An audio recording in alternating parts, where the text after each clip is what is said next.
I'm sure that most of us have noticed that it's starting to get a little colder when we go outside. We've had a couple of cold fronts blow through here where I'm at, and my air conditioner hasn't run in days, which is saying something considering I live in eastern Texas. But even though it's fairly nice in most places, before long temperatures are going to continue to drop and we'll have to worry about things like ice storms and blizzards, at least in some parts of the country.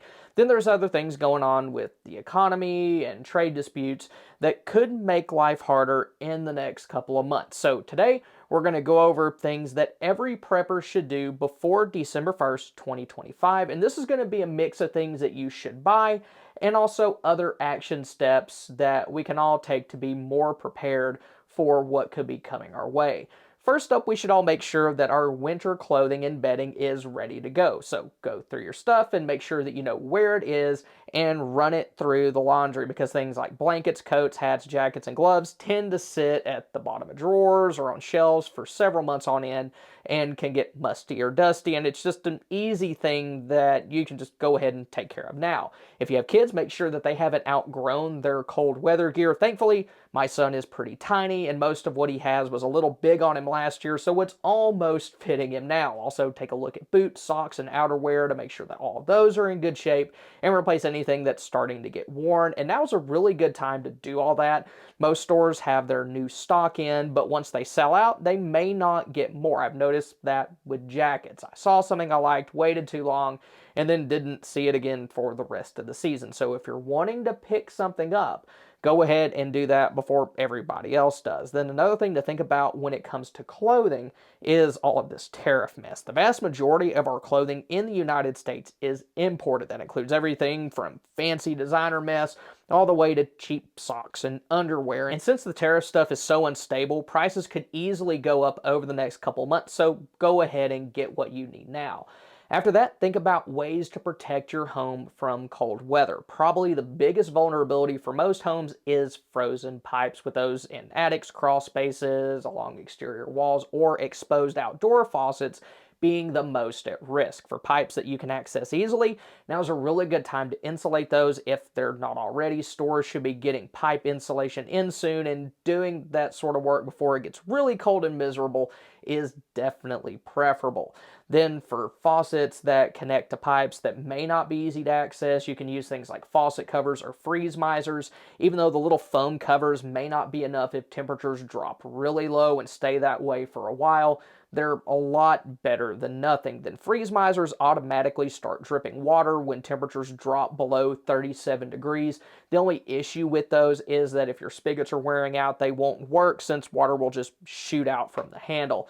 And of course, you can always just drip your faucets manually. You can do that anytime temperatures drop below freezing, but it becomes really important to do if temperatures are at 20 degrees Fahrenheit or below. Most sources will recommend like 5 or 10 drops per minute, and you do that for both exterior faucets and those inside of your house that are along exterior walls. But if you have the ability to shut off and drain those vulnerable pipes, then do that, because if there's no water in them, then they can't burst.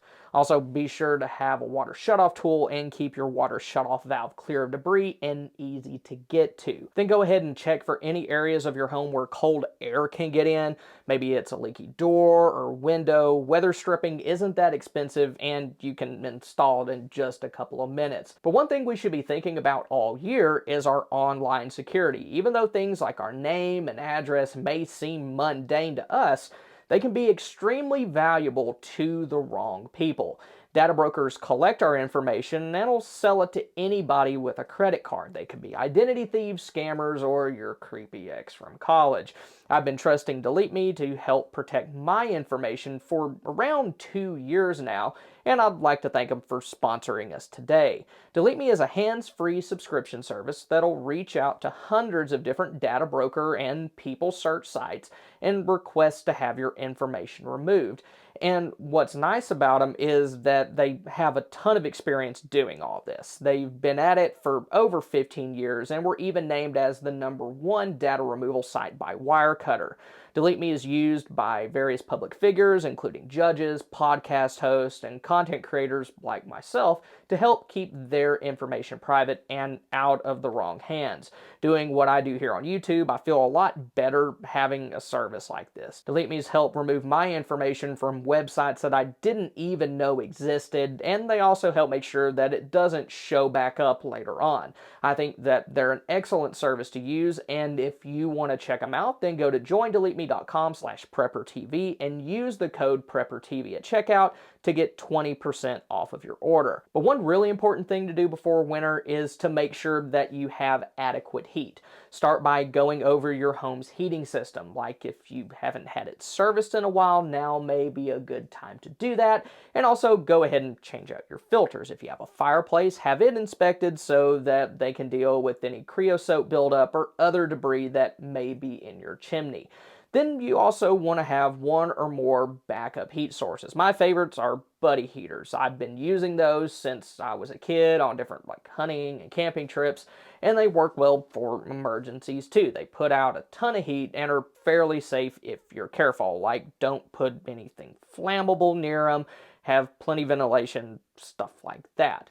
They have a low oxygen shutoff feature to help reduce the chances of carbon monoxide poisoning.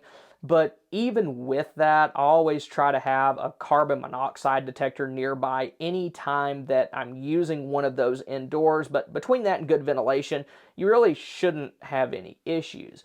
Then if you're going to use a buddy heater or something else like a kerosene heater, make sure that you have plenty of fuel for it. Now is a really good time to top off your propane tanks or buy new ones, and I do recommend buying your own tanks and having them refilled rather than using just regular exchange tanks. Even though buying a tank and filling it up costs more up front, you're going to save money in the long run, and if you have your own tanks, you can also have them filled up all the way rather than just 3/4 of the way, which is how most exchange tanks are.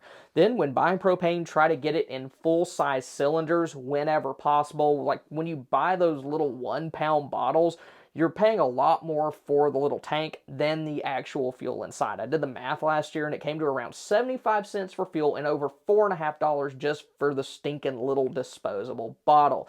So because of that, it's always a good idea to use full-size cylinders with an adapter hose. If you don't have the right hoses, go ahead and get those, and also get filters for things like buddy heaters that may need them.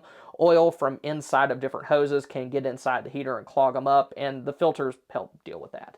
Then for times where it's easier to use just the little 1-pound tanks, use refillable ones. I tested both the Flame King and Fuel Keg systems last year, and I personally liked the Fuel Keg more, and it's also nice that you can actually find those locally in places like Walmart, which can't be said about the Flame King a lot of the time. But anytime that you're using things like heaters, candles, or anything else with an open flame, the chances of a fire go up exponentially. We actually had a neighbor lose their home during the 2021 Texas ice storm, so be sure to have fresh batteries in your smoke alarms, along with full-size fire extinguishers and fire blankets on hand and ready to go.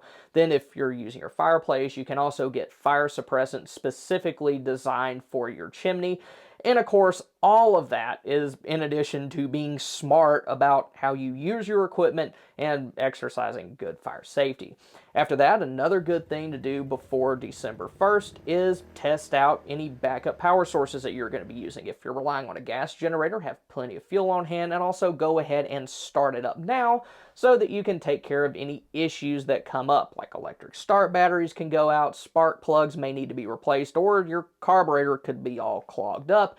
And if that's the case, you want to know about it now while you can still order parts for it or just take it somewhere to get serviced. But one thing to think about when it comes to fuel is that you'll need more of it if you're using the same type of fuel for multiple pieces of equipment. For example, my generator is dual fuel and I prefer to run it on propane whenever I can. So that means that I'll be relying on propane for it, my buddy heater, my propane stove, and a few more things, and I'm going to need to store more propane because of all that than somebody who's just using it to run a little buddy heater. Then if you have a solar generator, just turn it on and make sure that it'll run something. Those usually aren't too finicky. You really shouldn't have any issues out of those. But once again, if there is something wrong, you'd rather find out about it now than after things have already thoroughly pooped the bed. Another power-related item you want to go ahead and get now is batteries, because it's real easy to go through your stockpile throughout the year without realizing how much you've used. And it's also just easy to put off buying new ones. But if you're dealing with a blackout, there's really no such thing as having too many batteries. Like with fuel, if you're using a particular type with multiple pieces of equipment, be sure that you have a big enough stockpile that your batteries can support all of those devices. Also, go ahead and test out your battery operated gear to make sure that it works. And if you plan on using oil lamps, have plenty of fuel and spare wicks for those. But one big thing we should all take care of before December 1st is our vehicles, and this is one that a lot of preppers forget about. Probably the easiest part of this is just swapping out summer gear for winter supplies. Like, go ahead and put your emergency candles in there if you took them out so they wouldn't melt, and change out your warm weather clothes for things like jackets, wool socks, hats, and gloves. Also throw a couple of decent blankets in there. You just want to have some basics in your car in case you have to shelter in there, like during a traffic jam, or have things that you can grab out of it if you have to spend the night at the office. Maybe the roads are blocked and you can't get home. It'll just make the ordeal a lot more bearable. Then don't forget to winterize your car. That's really important if you live in an area like the Midwest that can get cold. And if you live there or anywhere else that gets heavy snow, be sure that your chains or any other special equipment that you need is in your car and in good shape. Another thing we should all do before December 1st is make sure that our pantry is thoroughly stocked up. With the holidays coming up, stores are getting a lot of different kinds of food on the shelves, and in some cases they may even be offering special deals on different things. Take advantage of those, and also be sure that you have plenty of easy to prepare power outage meals. Things like canned soup, chili, and pasta are always good choices. Then it also wouldn't hurt to pick up a lot of what you're going to need for things like Thanksgiving and Christmas. I've been seeing a lot more cans of pumpkin and yams than I normally do, and it's always best to pick up seasonal items like those before everybody else starts thinking about them, because at the very least, you'll save yourself the trouble of having to go to the store at the last minute when everybody else is doing the same thing. But unfortunately, food storage is one area where a lot of preppers make some pretty big mistakes. I made a guide that goes over the most common mistakes that preppers make when it comes to food storage, and it's free for anybody who signs up for my newsletter, and you can do that using the link in the description below. Then medications are another thing to think about. People tend to get sick a lot more often during the colder months, and it isn't uncommon for things like over-the-counter cold medicines and pain relievers and fever reducers to go out of stock or get a little harder to find.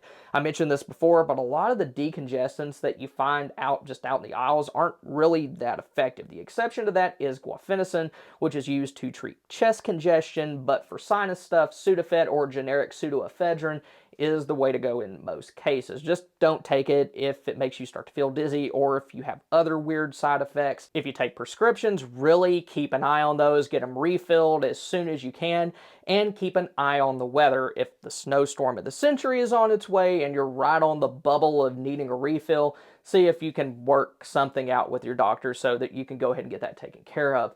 And of course, don't forget about other basics like toilet paper and wet wipes. While we hopefully won't have to worry about widespread shortages with those, they can happen locally if a big storm is headed your way, and that's true with pretty much anything else that you may need to get. I know that where I live, things get crazy if we think like a snow or ice storm is headed our way. Then finally, you may also want to go ahead and pick up Christmas gifts or other big purchases before December 1st, and there's a lot of reasons for that. First, some stores are already starting to do like special deals weeks ahead of Black Friday. Like, I just picked up some new power tools and batteries basically for half off. My 6-year-old wanted a leaf blower because he got to play with one at Home Depot a few months ago. I needed some new drill batteries, so all that mess worked out. But also, with tariffs and all this other nonsense going on, you may want to pick up things now before prices have a chance to go up again. A lot of retailers have gone ahead and had stuff shipped over, which will hopefully reduce at least a little bit of sticker shock, but getting what you need now will insulate you from any more changes and also ensure that you don't fall victim to shortages later on. Because the last thing that any of us parents want is to have to go all jingle all the way on people to get a stinking Turbo Man doll or anything dumb like that. Now, hopefully this winter won't get too bad. I know in some places, like where I live, it's actually supposed to be pretty mild. Then up north in places like Montana and Minnesota, it's actually supposed to be colder than normal. But at the end of the day, you never really know what's gonna happen, and doing just a few little things now could make a big difference if things go bad or are worse than expected. Now, if you want to see the video that I did comparing the Flame King and Fuel Keg propane bottle refill systems, then click here. Or if you want to see ways to stay warm during a winter power outage, then click here. Once again, I'd like to thank Delete Me for sponsoring us today. Thank y'all for stopping by. Y'all have a good one.